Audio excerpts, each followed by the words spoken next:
Good afternoon to one and all. I hope you all had a very refreshing lunch break.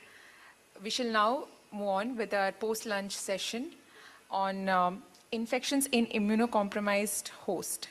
And the moderator for this session is going to be Dr. Praveen Kumar Tirlangi, Associate Professor, Department of Infectious Diseases, Kasturba Medical College, Manipal. Over to you, sir. Very good afternoon. It is my pleasure.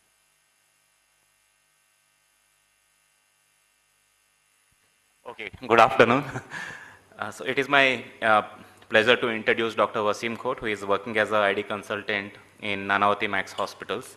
He will be discussing pre-transplant screening for infections in solid organ transplantations. Welcome, sir.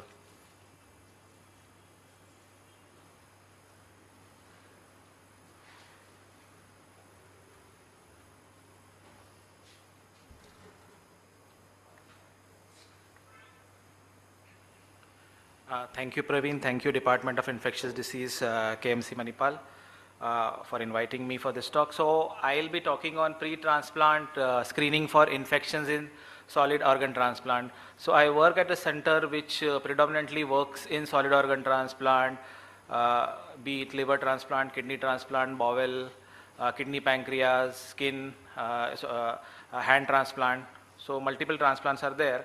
I predominantly work more in liver and multi-organ kidney, pancreas and bowel transplant. So we will be speaking on pre-transplant evaluation in solid organ transplant under the following heading. We'll introduce the topic, the recipient screening and the donor screening. So as you know, post-transplant infections is a balance of net state of immunosuppression and epidemiological exposure, and a lot of pre-transplant factors are important, be it pre-transplant serology, pre-transplant colonization, all this, as well as the epidemiological exposure. Both these factors are important. So that is why it's important to understand the pre-transplant status of the patients. This is just for the this is the typical timeline of the post-transplant infections. And so what are the goals of pre-transplant infectious disease screening? Why should somebody send to you a patient, a recipient or a donor for screening? So the goal is first to identify conditions which may temporarily or definitively disqualify the recipient for transplant. There are certain, like an invasive fungal infection or an active infection, that may disqualify from the listing or from going ahead with a living donor transplant. Second is to identify and treat active infection pre-transplant. Not all infections are active contraindications, but we need to treat them. Then to recognize and, if possible, define the risk of infection. What is the risk of infection post-transplant? And to develop and implement strategies that prevent and mitigate post-transplant infection. So when somebody comes to you for a pre-transplant infection, it is not just a checklist, but this is all that thing that you need to do when you see those consults. So it is not just screening the infection, but also implementing strategies to minimize. You can never make it zero, but at least you can minimize the risk of infection. So these are the two major guidelines. South Asian guidelines. There has recently been published. A lot of our SITS faculties, our SITS members are authors in this, and the American Society of Transplantation, which has not been updated yet from 2019. But there are even with this guideline, there are a lot of gray areas that we need to do, and the things you need to do can be organ specific, because the risk of infections are not same for each organ. A kidney is different from liver, it's different from intestine, it's different from pancreas. So that is why it is a lot of my talk will depend upon the things that we do. We may not always follow the guidelines, but they are good guiding light for day-to-day management. So let's first come for recipient screening. Why do we need to screen the recipient for infection? The recipient is sick, he needs transplant, let's go ahead with transplant and handle. But the thing is, in our country, we just don't do no, deceased donor transplant, when it comes to deceased donor transplant, it is very less. Most of our transplant are living donor transplant. And in living donor transplant, there is a healthy voluntary person who has no business to undergo surgery is going for a surgery. And we want the recipient to be healthy so that the outcomes are good, so that somebody is sacrificing his liver, his kidney, and we need to give them a proper outcome. Second, the cost. If you transplant somebody in an active MDR infection or active fungal infection, imagine the cost of antifungals. If somebody requires liposomal amphotericin for an invasive aspergillosis or isavuconazole for an invasive aspergillosis or a broad spectrum antibiotics, the cost rises exponentially. So, no, it is cost effective also. So that is why, for optimizing the outcome, it is important that we screen them properly. So how do we screen? Is it just a list of checklist, or what else we need to do? So overall history and evaluation is the most important aspect of pre-transplant screening. A thorough history is very important. Why do we want to screen is because if the person has an active uncontrolled infection, we need to defer transplant until adequately treated.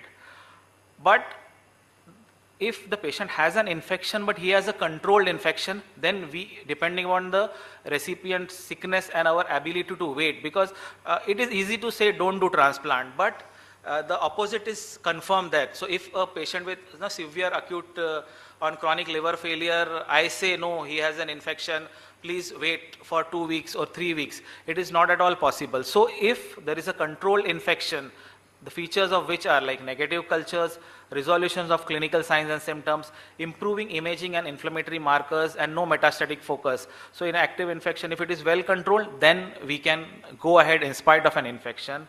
And also we need to evaluate pre-transplant colonization profile to give early preemptive therapy.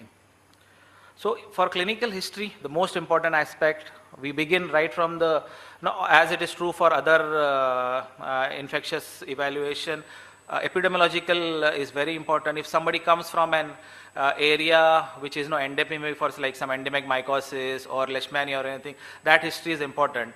Household environment is also important, not only just for the risk of infection pre-transplant, but post-transplant also acquisition is important. If he's living in a crowded place, in a dusty environment, if there is a construction going and all, because this all will help you in telling the patient the precautions that he need to be taken. Occupation very important, because a farmer, the risk will be different, because they'll be worried about certain soil-borne infections or cattle related or farm related infections in farmer or somebody who is into construction work and all, because all there is not a one set of population that will come to it. It will have a varied, and the whole aim of the transplant is that patient should go back to his routine life. You cannot say that, oh, okay, don't do this.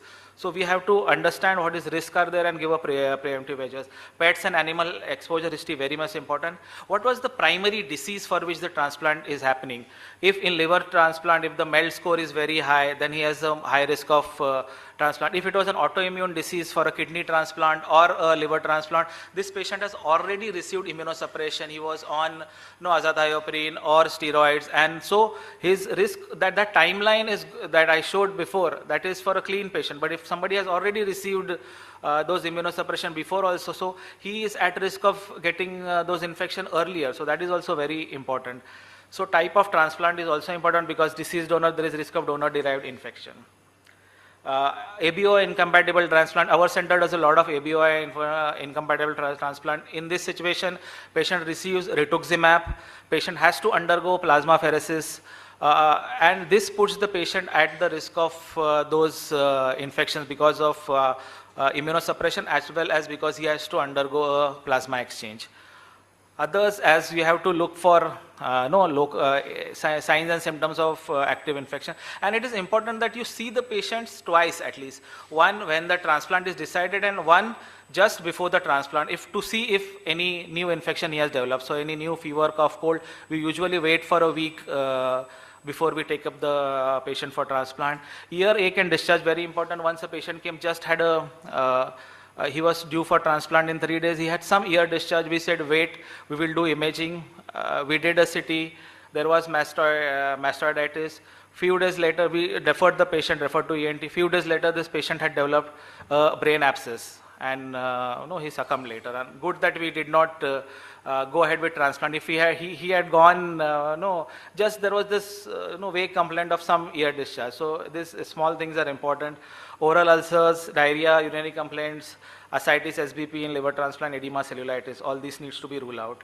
Immunosuppression history, as we already discussed, any recent hospital administration and receipt of antimicrobials is very important, because this decides what is the peri-operative choice of antimicrobial and antifungals I need to give, and helps us in risk assessment whether he is at risk for an ESBL or a carbapenem resistant or a flucon resistant candida or not. Past history, definitely tuberculosis, any chronic infection in the past, all needs to be noted. Vaccination history, important both because of checklist, all he has received or not is very important. Protective titers for the vaccines like VZV, IgG and anti-HBs titers are important, because you still have some time and you may give those vaccinations if the booster doses if needed.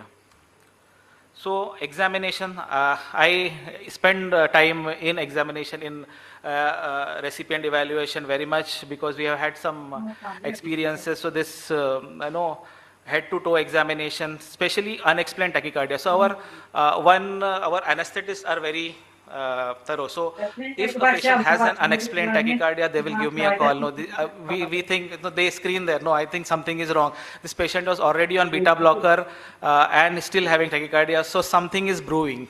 So in this situation, we evaluate further, send cultures, wait for 48 to 70, and many times it has happened this patient has no fever, nothing, just an unexplained tachycardia, and we waited and something was brewing. So it's important those subtle signs need to be identified.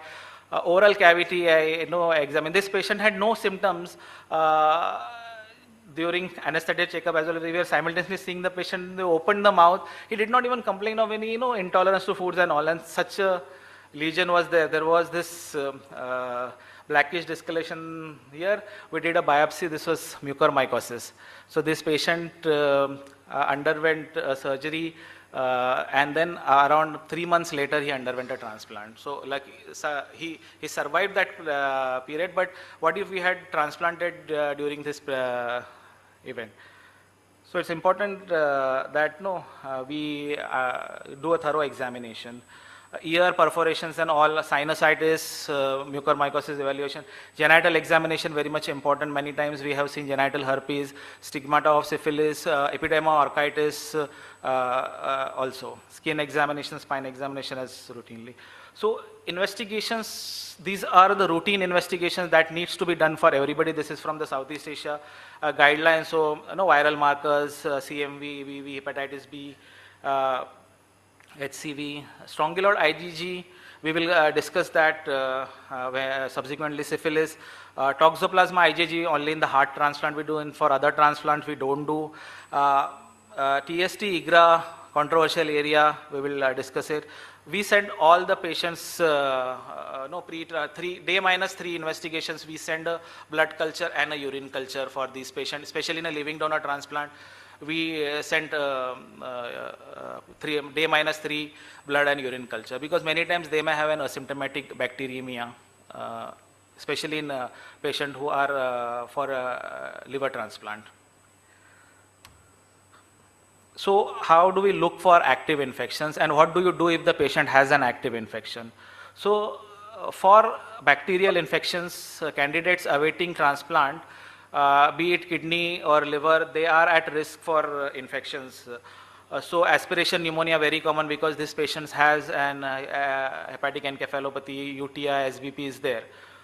Many times this liver transplant patients, we do a lot of pediatric patients also. These are this with biliary atresia and all this. So these, because of the fibrosis and all, these patients keep on getting biliary cholangitis.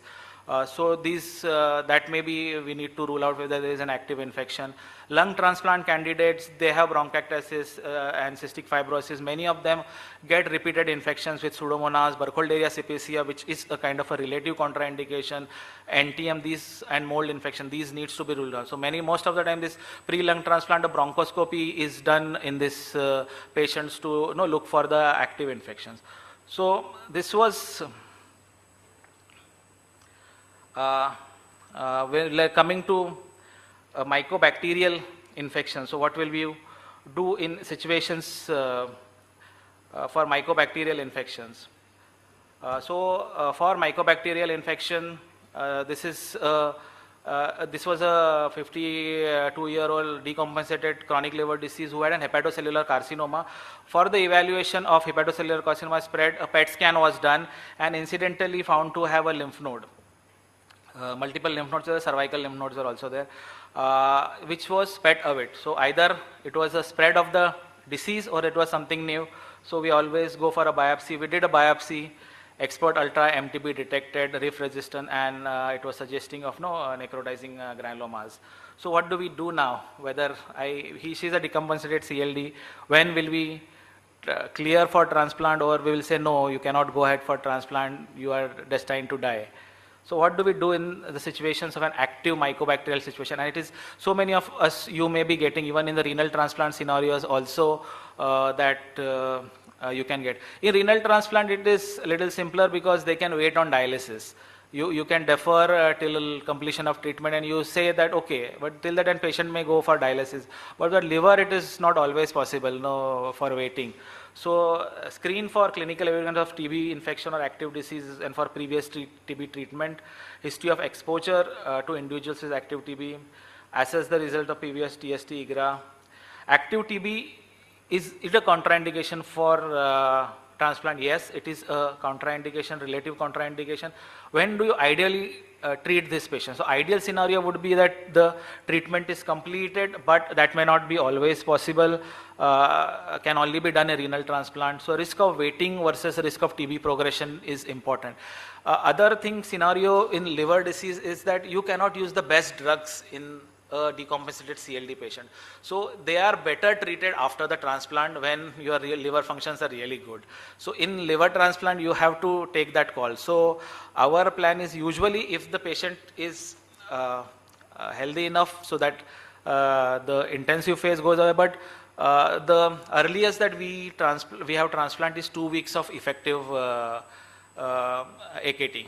So by 2 weeks, we have taken this patient. So this patient, we waited for 2 weeks and then we took it, and then eventually the patient had an uneventful course, and later on we were able to add pyrazinamide, we were able to add isoniazid. We preferred a rifampicin sparing regimen. Active invasive fungal infection is the thing that you must rule out. You should actively look for, because it is associated with high mortality. In post-transplant situation, 70 to 80% mortality after their banks and house, everything is sold. Liposomal amphotericin B, isavuconazole, everything. It is higher risk in acute and chronic liver patient, in some renal patients also who may have previously received, and in lung transplant also. Risk factors like neutropenia, if he has received high dose steroids, immunosuppression, high MELD, recent CMV infection. Treat invasive fungal infection before transplant until there is a clinical, radiological and microbiological resolution. So usually for fungal infection, we are little strict, we wait for 6 weeks. So 6 weeks there is a resolution. In some desperate situation we have taken at 3 weeks also, but then those patients had a stormy course. Second invasive infection that we worry is candidemia, because many times these patients are on dialysis, the CKD patients on dialysis, liver patients, they may be at risk of invasive candida. So if there is an invasive candida, we wait for clearance to, there is no guidelines to say, but we wait for a 2 culture negative, blood culture negative, and at least 2 weeks of effective therapy, and then we continue the therapy in the post-transplant period for further 2 more weeks. And definitely we do a PET CT or a targeted EA for any metastatic disease in patient who are candidemia, because once or twice it had happened that the patient with candidemia, the candidemia was cleared, but then post-transplant those patients developed metastatic lesions, mycotic aneurysm and other metastatic lesions. So we usually rule out any metastatic infection before we take for a patient who is having a candidemia, and with Candida auris this becomes a very problematic. So this was about the active infection, but there are so many things that are latent. So how do we evaluate for latent? So these are all the latent infections that we have: bacteria, MDRO colonization, latent tuberculosis, viruses, CMV, HBV, HCV, BK, EVV, HSCT, this could be all silent. Fungal pathogens like in an endemic area, histoplasma and all can be there, and parasites, strongyloids. So the bacterial infection. So we screen for CRE, VRE and MRSA for our patients because there is some data which is coming that screening for MDR colonization helps identify SOP, solid organ transplant recipient, and increase risk of CRE infections. So if you can see in this data, VRE, CRAB and CRE. So we used to do this mainly to decide about early escalation, and we initially did not change our prophylaxis based on this data. But now there is a recent study that has been come in CID in March of 2026, where they used a targeted perioperative prophylaxis in patient colonized with carbapenem resistant enterobacters, and they found that targeted prophylaxis with novel agents like they use ceftazimabactam, aztreonam, cefiderocol in those situations, and they found that that were better, but still it was a smaller study whether we should use it because it is a very difficult situation. Should we hit it hard early when the risk of translocation in most, like in the peri-operative period, especially in liver transplant, in the peri-operative period, the bacteremia, the cholangitis, all these risks are highest. And if we target them, then the outcomes, they found out that the early mortality, the 15-day mortality was significantly low in this group. But if you see, the 30-day mortality was not there. Even in some of the retrospective data of our center, we saw that even in CRE colonization, we did not have an increased mortality, but it increased only if there was some surgical complication, like if there was a biliary issue and all we had. So at present, we are not changing our prophylaxis, but it is something that we need to keep a watch. So we are only using if there are multi-site colonization. If somebody has a urine as well as the rectal swab or a ET colonization in a sick patients who are high melders and all, in those situations we are using targeted, but some of the centers are using in Mumbai also, some of the centers are using targeted prophylaxis with but it leaves with very less options post-transplant because these patients will have some infection. So I know it is some very gray area for our country where the risk of carbapenem resistance is very high. Latent TB infection is a big debatable thing. So routine LT-BI screening in Southeast Asia is routinely not performed in asymptomatic if there is a normal X-ray. Some of the centers are doing, but though the guidelines say most of the people are not doing it, IGRA has been used. Third is parasitic infections, strongyloids, malaria. In Mumbai, we send anyways peripheral smear prior to see. Many times they may have, but if usually asymptomatic are less. Cryptosporidium or leishmania, because we had one patient who was from the endemic area and had CLD and had pancytopenia and it turned out to be leishmania. Strongyloids is something that we need to screen properly and treat before, because strongyloid, it does not cause an hyperinfection syndrome. When a hyperinfection syndrome happens, something with the gut translocation, the secondary gram-negative bacteremia that can happen can cause a lot of sepsis. So that is why it is important that we screen and treat. So the guidelines say that in endemic areas, universal screening with an IgG should be done. In non-endemic areas, risk-based assessment, if like somebody has a travel to an endemic area, and all should be do. If positive patients, treat with ivermectin before transplant. If screening is not feasible but risk factors present, empiric treatment is reasonable. Positive serology alone is not a contraindication for transplant because we have such a high. So we don't do serology because the serology is costly and the turnaround time is lot. So what we do instead, we have started an universal treatment with ivermectin 0.2 mg per kg for 2 days we give. If the time gives, we also give a second dose after 15 days. And even in this international survey which was done, the practice has been variable. So many people treat, but For the cost issues and the turnaround time, we prefer treating, because treatment is like 20, less than 50 rupees, and the IgG is very costly. So I think universal treatment is simple. And we retreat also during the episodes of rejection and high dose steroid therapy, because that is another time when they are at increased risk of translocation and hyper infection syndrome. And after, we have not studied it, but there is some decrease in those bacteremias since the time we have started universal treatment. Others are like IgM, HAV and HEV in patients because acute and chronic liver patient. HSV, IgG, we do for all the patients pre-transplant, because if the patient is going to be on valganciclovir prophylaxis, no issues, it will cover for HSV. But if the patient is not going to be on valgan prophylaxis and is on preemptive therapy, we start valacyclovir or acyclovir prophylaxis for this patient for first 3 months, because if HSV happens, then it threatens the graft and it's rapidly devastating. So we treat these patients with, we prophylaxis this patient with valacyclovir. VZV IgG mainly we do for deciding about the vaccination, because if VZV negative, then the varicella vaccine. If VZV IgG positive, then Shingrix vaccination of more than 50 years is what we do. Though it is not totally dependent on, but as a part of protocol, we do VZV IgG testing. CMV is something that we need to talk about for a couple of minutes. Why we screen? Because it's important to risk assess. On risk assessment, high risk, intermediate risk and low risk, we use sensitive IgG. IgM is routinely not recommended. If the donor recipient or previously IgG negative, do repeat near the transplant. Equivocal CMV IgG managed as high risk. Intermediate IgG cautiously in patient receiving blood products, plasmapheresis and hypogammaglobulinemia, and there is issues in less than 15-year-olds. So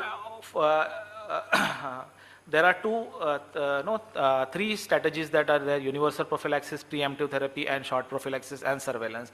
So for high risk, that is deep, donor is positive but recipient is necessary. Most of the time it is the universal prophylaxis that is followed in kidney for 6 months, liver, heart, pancreas for 3 to 6 months.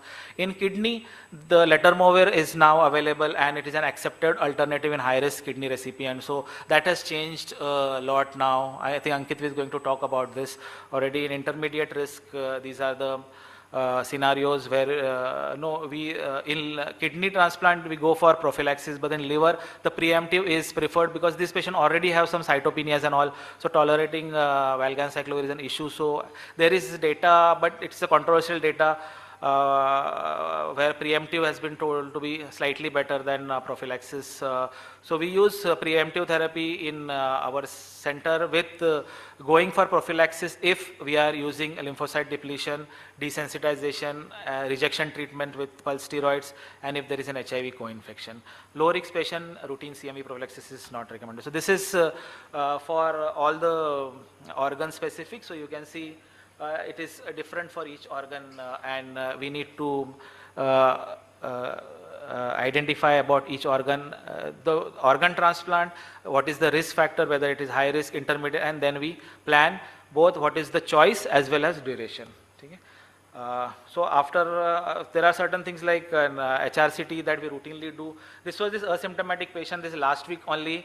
Patient did not have any symptoms, but we routinely do a HRCT. Our radiologist called that, no, this patient previous scan was done for some other reason, but this scan is showing non-specific peribronchial nodules.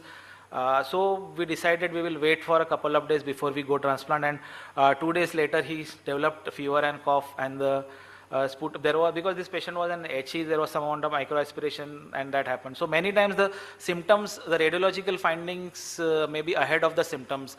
So it is important that any new radiological shadow should not be increased. Most of the time we don't reflexly treat, but we wait, and sometimes the time gives us a better aim.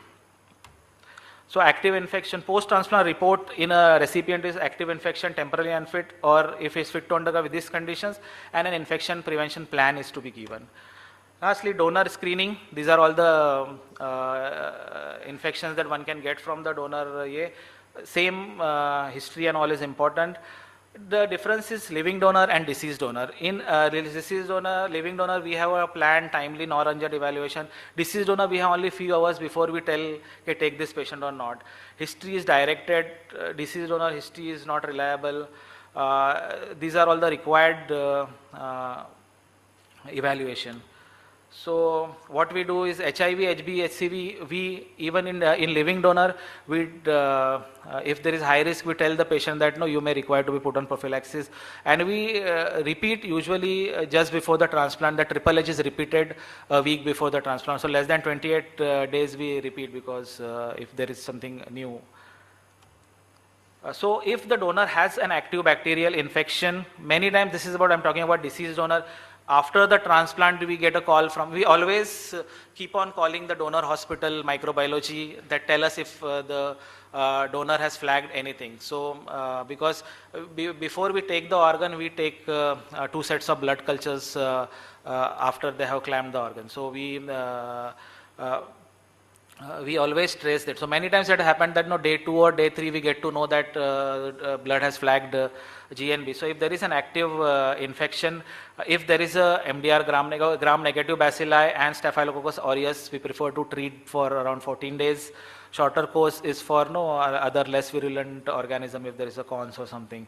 Localized non-bacteremic donor infection, we usually no treatment is required except as meningitis, but usually meningitis, a deceased donor we avoid. Lung donors, the bronchoscopy and cultures we send for all the patients, and we target the recipient antibiotics accordingly. Syphilis in a donor is not a contraindication. Mycobacterial infection. So these are patients, a deceased donor who has a meningitis, likely TB meningitis, and another a healthy living donor for a father. Our radiologist calls us, okay, because we do abdominal imaging for all, I am getting some intra-abdominal and internal iliac nodes. So we go ahead, we did a gene expert, it turned out to tuberculosis. So this was an active TB and we rejected the donor. So what are the guidelines? This is a complicated international guidelines about deceased donor and living donor. You can go through it. But this is something the Indian group has come up with for a living donor, potential liver donor with tuberculosis. So for deceased donor liver transplantation, if there is full TB treatment 2 years distant, accept no treatment. Less than 2, the Indian also suggests accept. So active infection is very important. If it is appropriately treated, then we can accept the infections. Accept those donors who had an history of tuberculosis. So this is a summary about all the viral infections that we do. Strongylides, though we routinely not, but the guidelines recommend that American Society of Guidelines recommend screening living donors as well as for deceased donors. So we have now also started giving ivermectin to some of the donors also. With the cost issues, we are not screening, but the American Society of Transplant guidelines recommend that we screen both. But it is, we do not delay the transplant if the screening results are not available. So the take-home messages that I want to come is that actively look for active infection as post-transplant. Management is difficult. Fungal infection if missed, high post-transplant mortality. Controlled bacterial infection in sick patient. So this is an area where it is your test of your courage and character. So controlled bacterial infection in sick patient, be brave for clearance as there is narrow window of opportunity. And you have to be actively involved and take responsibility there. You have to closely monitor peri-transplant and post-transplant follow-up needs to be there. Difficult decision about trade-off between refusing clearance versus a life-saving transplant in sick patient. But there are certain areas where you have to put your foot down. If there is an active infection and your mortality risk is high, you have to put your foot down and no, this patient cannot go ahead. The mortality is going to be high. Screen for latent infection and risk stratify and provide preventive plan. Multidisciplinary team approach is important. Screen donor carefully because donor safety is utmost important. If you're one donor, something happens, your program is gone. So donor safety is utmost important. And this is our Swiss cheese model that we follow for pre-transplant ID evaluation. It starts from the transplant coordinators. So if something abnormal in the report, if there is a leukocytosis, if some pus cells in the urine, anything abnormal, they flag immediately on the pre-transplant evaluation group. Then the primary team of surgeons as well as the physicians also evaluate. And these two are our pillars many times, the anesthesiologist and the radiologist, who identify many of the situations and help us in going ahead with build. So by the time an ID physician sees these many people have screened the patients, and we can, so the teamwork is very important, not only to fight against the microbes, but also the market forces. Thank you very much. Are there any questions to discuss? Nothing? Thank you very much, sir. If there are any questions, we'll take it in the break. Thank you. Nothing is there. Reject. Now I will introduce Dr. Ankit. He is a ID consultant leading infectious disease in AIG Hospitals, Hyderabad. He'll be talking about cytomegalovirus infections in setting of HSCT for the next half an hour. Thank you.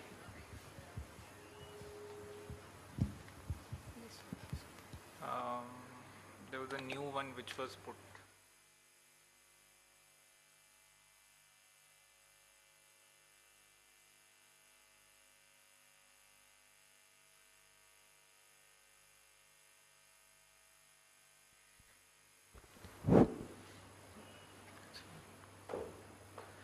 Very good afternoon to all of you. Thank you for having me here. And I'll be talking about CMV in HSCT. And when we talk about CMV in HSCT, it's by default allogenic HSCT, because it's not a major problem in autologous transplants. Now, before I begin, with a quick show of hands, if you have managed a CMV case, you have understood the difficulties in managing a CMV case. Anybody has managed CMV regularly? So CMV is really, really difficult. So it's a very, very sticky virus. So just like we deal with Staph aureus in a lot of people, which doesn't want to leave, complicates a lot of things, CMV is very similar in the world of viruses. So I've modified a lot of my slides with the help of AI, but that's about it. So let's take a typical case, which comes for a stem cell transplant. So this is a 59-year-old woman with AML in remission, has been taken up for haploidentical PBSCT with reduced intensity conditioning. The serology is recipient positive, donor negative, and engraftment has happened. Now, how do we assess the risk factors, or how do we assess what to do about CMV in such a situation? So there are certain high risk features in this particular patient. For example, the recipient is positive, the donor is negative, haploidentical transplant, use of ATG which depletes T cells, and reduced intensity conditioning, no acute GVHD. These are relatively good factors.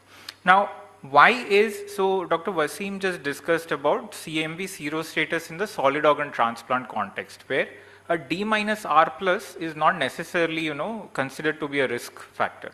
But in stem cell transplant, an R plus status, especially with a negative donor, characterizes as an intermediate to high risk transplant, because the donor T cells that are coming up do not have any immunity against CMV, and even when you have ablated the marrow of the recipient, there will be peripheral sequestration of CMV in the other cells.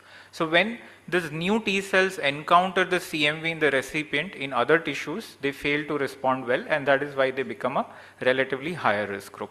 So that is a key difference between SOT risk characterization and HSCT risk characterization. And this is how a typical case might look like, So this is started with prophylaxis. So we have letter move with prophylaxis. There's a breakthrough anemia on day 11. Then you start preemptive therapy with valganciclovir.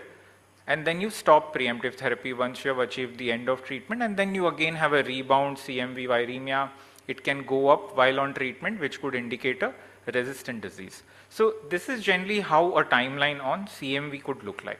But why is it important to discuss CMV? Like I said, is it really that big of a problem? So in solid organ transplant, while we discussed about preemptive, prophylactic, there's a lot of evidence to suggest that preemptive and prophylactic are equal. In certain cases, preemptive might be better.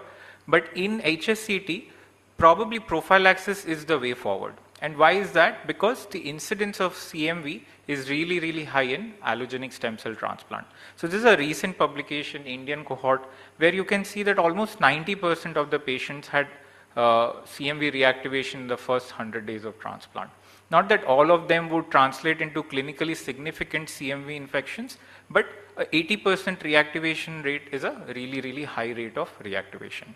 And overall, it not just contributes to CMV associated effects, even treatment related mortality in HSCTs goes up.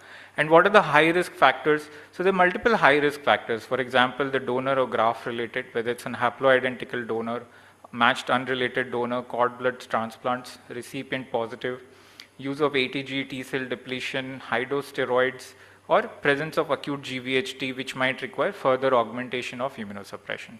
So this immunosuppression, augmentation, and CMV reactivation, they form a vicious cycle when a patient especially develops GVHD in the HSCT subclassification. Now, when to test? Now, ideally, you should test as early as possible, especially in the bone marrow transplant context, because they receive so many therapies, they might go on transfusions and all, where the CMV serostatus becomes really, really difficult to interpret in the period of treatment.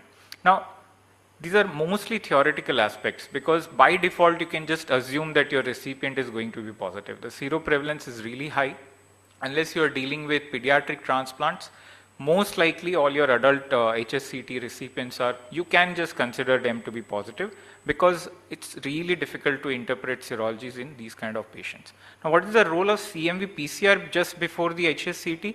So this is an evolving area where there's not a lot of clarity as to what to do with those CMV viral load results before the transplant, but it can somewhat guide you with adoption of prophylaxis versus preemptive treatment, whether you want to make the host or recipient CMV viremia negative before you take for the transplant. But then these are evolving areas. And why is all of this important? Because CMV has both direct and indirect effect in the recipient. So there could be CMV pneumonitis, colitis, or enteritis. There could be CMV retinitis, and rarer forms like encephalitis, hepatitis, or just CMV syndrome. Now, it's a slightly obsolete term. We just say a CMV infection and CMV disease these days. But a lot of times these will be presenting in combination. So you might be having a pancytopenia presentation with pneumonitis, or retinitis with pneumonitis, gastroenteritis with pneumonitis, and so on and so forth. These are the direct CMV related effects. But what about indirect effects? So even if it's not causing any of those end organ diseases, it is going to cause delay in immune reconstitution. The engraftment can get delayed. There could be failed engraftment because of persistent CMVs. Because what happens is, let's say you were not able to prevent CMV reactivation, and then you're ending up using treatment strategies for CMV. The treatment for CMV itself is myelotoxic. So if your patient is not engrafted, on one hand there is CMV, which is delaying engraftment, and on the other hand you will be treating the CMV, which can again further compound this effect of delayed engraftment or immune reconstitution. It predisposes to secondary opportunistic infection. So CMV is like the troll under the bridge. So any kind of adverse outcome in an immunocompromised host can be independently associated with CMV. You can pick up any study, they'll find out that for all adverse outcomes in any transplant host, be it HSCT or SOT, there'll be some association with CMV. Like I was saying, the other thing is treatment related mortality also goes up, and then there could be antiviral toxicity burden. And if we talk about vasculopathy, so there are other issues that are associated with CMV which can have a more subacute to chronic issues. For example, endothelitis that can lead to bronchiolitis obliterans, it can lead to heart related vasculopathies, it could lead to kidney dysfunction, and of course the economic and healthcare burden. Now, treating a CMV infection is very, very expensive. Now, the cost is twofold. One is in terms of money, and the other is in terms of a failed transplant, for example, right? Now, there is a lot of debate about prophylactic strategies, whether they are cost effective or not. Of course, they are expensive at the moment, but are they as expensive as a failed transplant or treating a CMV, clinically significant CMV infection? That has to be kept in mind. And cost of prophylaxis, letermovir, which I'll be discussing, is only with respect to time. It is expensive right now, but when more and more people start using it, of course the cost is also going to come down. So there is only one goal when it comes to CMV and HSCT, which is to prevent it at any cost, right? So, and cost, like I said, it could be financial or it could be non-financial implications of the cost. And before we try to stop something, we need to also understand how to measure that entity, right? So CMV monitoring, CMV testing itself comes with a lot of caveats, because sometimes you might be doing it in different labs. One time you might be sending a whole blood sample, the other time you might be sending a plasma sample, and then the results actually cannot be interpreted properly. So the preferred method is to send plasma, because the whole blood is more sensitive, because you will have WBCs which will have latent CMVs which can get picked up, and there could be almost a 1 log difference between a plasma or a whole blood readings on CMV. Now, it depends, like what is the lower limit of quantification for each labs, but most of the standardized labs would be reporting up to 100 to 151 as their lower limit of quantification. A change of less than 0.5 log is generally not clinically significant. For example, a change from 10,000 to 8,000 or a change from 10,000 to 20,000 is generally not significant. So we generally are looking for a 1 log change, 10,000 to 1,000 or 10,000 to 1 lakh.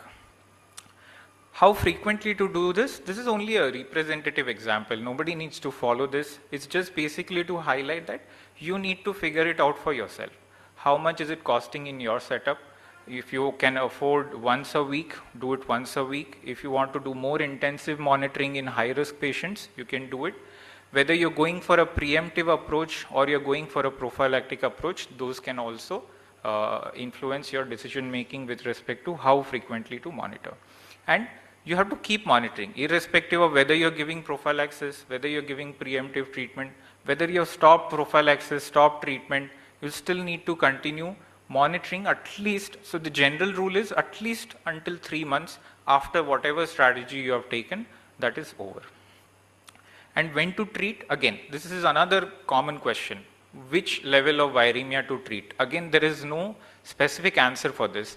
Every center is supposed to have their own cutoffs, but this is the generally accepted rule, where very high risk patients, any amount of detectable CMV viremia would prompt treatment as a preemptive treatment. For intermediate risk, your threshold might be a slightly higher.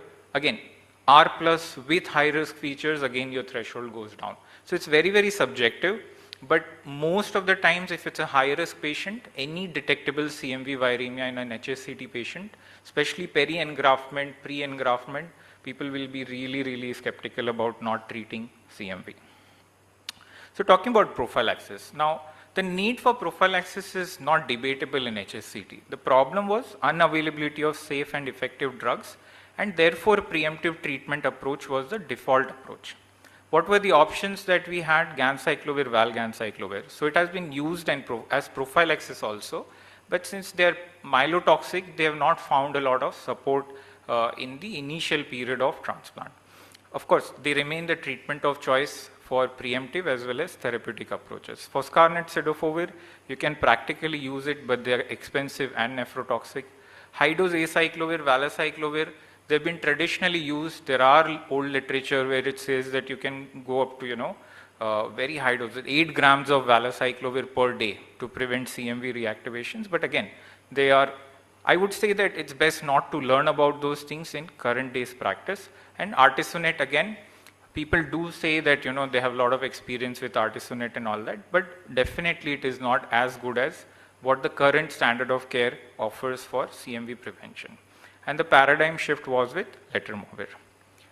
Now, letermovir first came into picture in 2014, where they started using it in a clinical trial setting in patients with engraftment. So once they had engrafted, they put these patients on letermovir. This was phase 2 trial where they wanted to see the most effective dose. So they used 60 mg, 120 mg, 240 mg. And in this trial, they found that 240 milligrams was a good dose to prevent CMV reactivations in the engrafted host. Now, because they got a little confidence in post-engrafted patients, post-engraftment patients, the next stage was where they put it for a proper prophylactic use, that is generally starting within 28 days of transplant, but median time was between 7 days, 2 to 7 days post-transplant. And this was the main study which led to FDA approval for letermovir in 2017 for prophylaxis in HSCT. So they had 2:1 randomization for the patients, and eventually 325 patients were evaluated for efficacy in the letermovir group, and 170 patients were evaluated in the placebo group. And here you can see that the primary endpoint at 24-week was significantly lower in the letermovir group as compared to the placebo group. And you can see that the clinically significant CMV infection was 17.5% versus almost 42% in placebo, and initiation of preemptive therapy was also significantly lower as compared to placebo. And if you look at overall CMV reactivation in high risk group, low risk group, it was significantly different. However, the all-cause mortality was not very different. Now, this always leads us to think whether which is the right outcome to chase. Eventually you want your patient to survive, and therefore should all-cause mortality be the, the final outcome to analyze. But it's not that simple, because these would, mortality in these patients could be multifactorial. So unless, the studies are addressing the causes of mortality, and all-cause mortality may not give us the right picture, but a lower CMV incidence is definitely a desirable outcome in these population. And like always, if it's working for 100 days, so in this trial they used it for 100 days. So if it was working for 100 days, people wanted to see what if we extend the prophylaxis a little longer, especially in the high risk population. So when they extended the prophylaxis to 200 days for high risk patients, the incidence of CMV was 3% with respect to 19% for patients who only received it for 100 days. And the high risk criteria for 200-day extension was generally mismatch transplant, haploidentical donor, cord blood, T cell depletion, prednisolone within 6 weeks of day 100. So this is the general concept. So wherever I say high risk, it's probably this kind of a subgroup which might benefit from a longer duration of prophylaxis. So what is this drug letermovir? So it's an antiviral which is acting against CMV. It works on the CMV terminase complex and therefore blocks the DNA cleavage and capsid packaging. So after the replication has happened, it does not allow the formed virus to come out of the cells, right? The dose is 480 milligrams a day. So since for us cost becomes a very, very important thing, if you're using cyclosporin as your post-transplant GVHD prophylaxis, then the doses go down, which can reduce the cost a little bit. The problem is, as it is with all prophylactic versus preemptive regimen, that once you're putting the patient on prophylaxis, be it on SOT or the HSCT group, since there is no viral replication, your immunity does not get trained. So once you stop prophylaxis, there's a risk of CMV reactivation after stopping prophylaxis. So that is true for this particular drug as well. So to summarize, letermovir, you must use it, I would rather say, as primary prophylaxis. For high-risk patients, you can extend it. If you're not able to extend beyond 100 days, then you switch over to preemptive treatment. Because once you have crossed 100 days, probably valganciclovir is not that big an issue, right? Because your patient has engrafted most likely, it's doing well, the graft is fine, might be able to tolerate valganciclovir if it's required. The other way of looking at it from an Indian perspective could be, what if we do prophylaxis only till engraftment, and once there is a good engraftment, why not we switch over to preemptive? So you can bring down the duration from 100 days to a lower number of days. That is just from a cost effectiveness perspective. And it's now also approved for children. So this is the recent update from the ASTCT guideline, where it is now approved for children above the age of 6 months. Another very important take-home point is, so acyclovir prophylaxis is very, very essential. So if a patient is on letermovir, they need to be on acyclovir prophylaxis to prevent HSV reactivations. This is another important area. I'll just take like half a minute for this. Low-level CMV anemia on letermovir. So it's a well-known phenomenon. So why this might happen is because of the mechanism of action. So what it does, it's not inhibiting the replication of the viral DNA, right? So it's just preventing the formation of a virus. So even when there are degraded DNA fragments which are replicating probably because of the functional DNA polymerase, it might still be detected transiently in the blood. So if it's a very low level below the institutional threshold for starting preemptive treatment, you can probably ignore it. And this is a study, like this was published from Delhi by Dr. Neha Rastogi, and they found that in patients who were using letermovir, the reactivation risk was around 20%.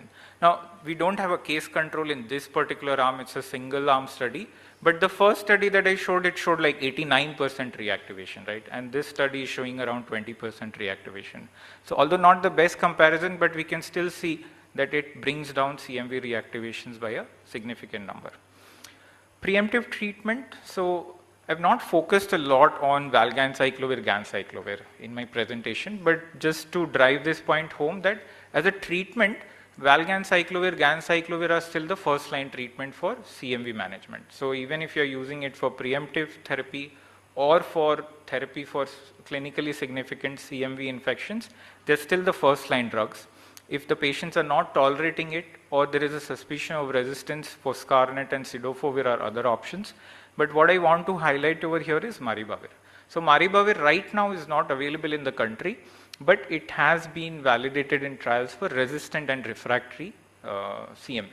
Why I again want to highlight maribavir is we should not always think that the new drug is always the better drug. So it is still not the treatment of choice for the first line initiation of treatment. So it is only approved for relapse refractory CMV. I'll talk about it in a little more detail. Next is monitoring response to preemptive therapy. What point I want to highlight again over here is in the first week of illness, if you're checking your CMV and if it seems somewhat higher than the baseline, don't worry about it. It is expected in the first week that it might go up a little, it may not change at all. So don't start worrying about resistance that early. You can start thinking about resistance if there is no change in 2 weeks of treatment or if there is an increase despite 2 weeks of treatment. And when you want to stop it, so you ideally need 2 negative consecutive CMV DNA reports at least a week apart to be able to stop the treatment. So this just to summarize prophylaxis versus preemptive. Problem with Valgan prophylaxis is myelosuppression. Problem with letermovir prophylaxis is does not cover HSV. And problem with preemptive therapies, there's a very higher, significantly higher episodes of CMV reactivations. Coming to treatment, so except for letermovir, all of these drugs can be utilized for treatment.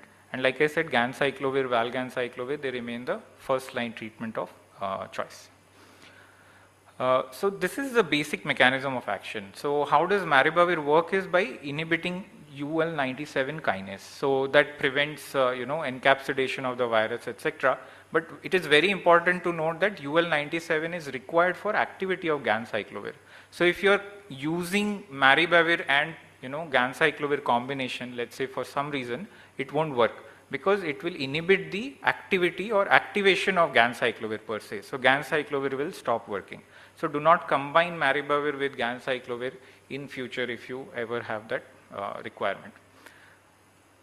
So this was a key trial, Solstice trial, where they used it for refractory CMV infection, where the outcome was 55% versus 24%. So clearance of CMV viremia at week 8 was significantly higher in the maribavir group as compared to the investigator assigned best possible therapy.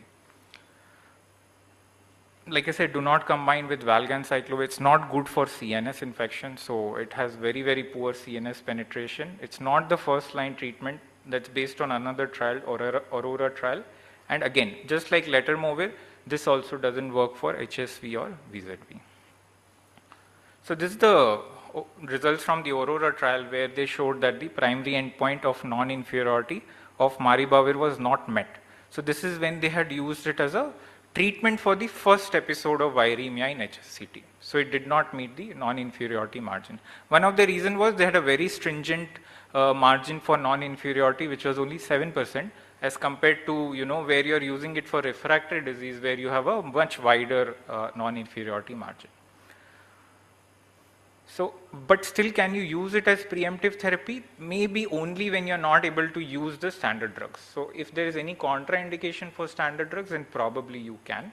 Otherwise, it's best to avoid it as preemptive therapy. This is just a housekeeping slide, updated definition, relapse refractory CMV. So like I said, if it's not changing for a week, it's fine. But if it's not changing for more than 2 weeks, or if it's increasing, then it's probably clinically significant for resistance or refractoriness. This is a new addition in the ASTCT guideline where they have put some cutoffs to detection of or diagnosis of CMV pneumonitis. Again, these are very, very arbitrary. It could be very different for your setup, but what they're saying is if it's below 500, then it's unlikely to be CMV pneumonitis. If it's more than 1000, it is more likely to be CMV pneumonitis. When you're doing a genotypic testing, ask for UL 97, 54, 56 plus minus. It depends. If it's not costing you extra, you can go for it. If it's costing you extra, probably you can skip it. So management of refractory or resistant CMV, again, you just try to get maribavir if it's possible, but since we don't have it, there are two approaches. If you have a genotypic resistance profile back, there could be some mutations associated with low-level ganciclovir resistance where you can use a higher dose of ganciclovir. But since you will not be having that information at hand, you can switch over to foscarnet or you can switch over to cidofovir. And there could be combination therapies in salvage regimens where you can combine maribavir with foscarnet if it's available, or you can do letermovir, valganciclovir, maribavir, letermovir. Now, since letermovir is not approved for treatment, but there's still some case reports, case series where they have used double doses. So instead of 480, they've either used 960 milligrams or 740 milligrams of letermovir as a salvage regimen where there was no other treatment option available for treating CMV. Last, towards the end of my presentation about this new concept. It's not a new concept per se, but people have started utilizing it in clinical practice. So there are some centers which are now routinely doing it, not just for HSCT, but also for SOT. Data is evolving for SOT. There's, I think, quite a bit of data for HSCT already. So why is this important? Because in the initial part of my presentation, I said that, even when you are using a prophylactic approach, when you're using a preemptive treatment approach, once you're stopping that particular duration, 3 months, 6 months, whatever it is, you still need to keep monitoring this patient. That's because of this uncertainty about the immune reconstitution in this person. So 3 months, 6 months are timelines defined by us, not by the virus, right? What is defined by the virus is whether there is adequate cell-mediated immunity to take care of viral clearance. So the only true way of knowing when to stop a treatment, whether to give a secondary prophylaxis or not, is to understand whether there is enough reconstitution of the cell-mediated immunity to CMV. So there are certain platforms that are available. It's very much similar to performing IGRA, what we do for tuberculosis. So you stimulate with antigens, you look for immune response, cell-mediated immunity response, and if it's positive or negative, that can help you decide whether you want to extend letermovir prophylaxis, whether you want to, stop a treatment for somebody who's on preemptive treatment but with low-level viremia. Let's say you're giving Valgan for maybe 6 weeks. There's some 300, 400 IU per ml, still persistent low-level viremia. Now, continuing treatment has its own costs and everything, right? But let's say if you get a positive CMI result, you might consider stopping preemptive treatment early for these patients. Whether to go for secondary LTV prophylaxis and all that can be useful for this kind of a situation. And if you look at the future, there's a new drug, not a new drug. Cidofovir was tried and tested.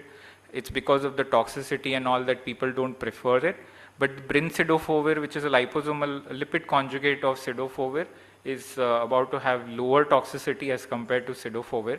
And cidofovir is myelosafe, like it doesn't cause marrow suppression. So if you can take out the nephrotoxicity bit of cidofovir, it might actually be a very good drug because it's only once a week. You don't have to do frequent adjustments and all. Adoptive cell therapy. So this could either be prepared for your patient, through labs, or they could be off-the-shelf third-party adoptive T-cell therapy. For example, posoleucel is one of the available agents which can be used for targeting multiple viral pathogens. It acts against 6 different viruses, I think, one of which is CMV. Adjunct agents, again, plus minus.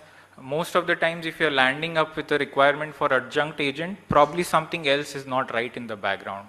Maybe immunosuppression has not been optimized, maybe the host has not been optimized, maybe the drugs that you're giving are not great, maybe you overlooked resistance profile in your patient, and that is when probably you're thinking about adjunctive therapy, and vaccines and all probably we will see sometime in the future. So with this, I'll just summarize that prophylaxis is the way forward and not preemptive therapy, especially for high-risk HSCT patients. Ganciclovir, valganciclovir are the treatment of choice, will remain the treatment of choice. Maribavir is only standard of care for refractory resistant CMV and not as a preemptive or a first-line therapy. CMV serology should be checked prior to initiation of treatment. Blips on letermovir often do not need treatment, just because I explained based on the mechanism. Create institution-specific protocol. This is the most important. So someone else's 500 is not going to be your 500. Pediatric patients now have better data, so you can again start using letermovir in these patients. And CMV CMI is something that we have to build for our own hospitals. And with that, I'll just end my presentation. If there are any questions or comments. Yeah, it's a great presentation. That is my comment. Thank you. Any questions? So, Ankit, I wanted to ask, like in allogenic transplant, you'll be giving also antifungal prophylaxis. So, how are you managing this interaction of letermovir with tacrolimus or cyclosporine along with an azole? So, with tacrolimus, there are no recommendations to make changes for letermovir doses. For cyclosporine, it recommends to reduce it to 240 milligrams. And for azoles, you'll just have to go with drug level monitoring. No, I wanted to ask, like azoles will change the levels of cyclosporine Correct. also. And that will change the So the easiest way is to just monitor or target the cyclosporine levels, because whatever it is, it will just depend on cyclosporine levels. So that is what I would do generally. It's easily available, so yeah. We will now break for tea.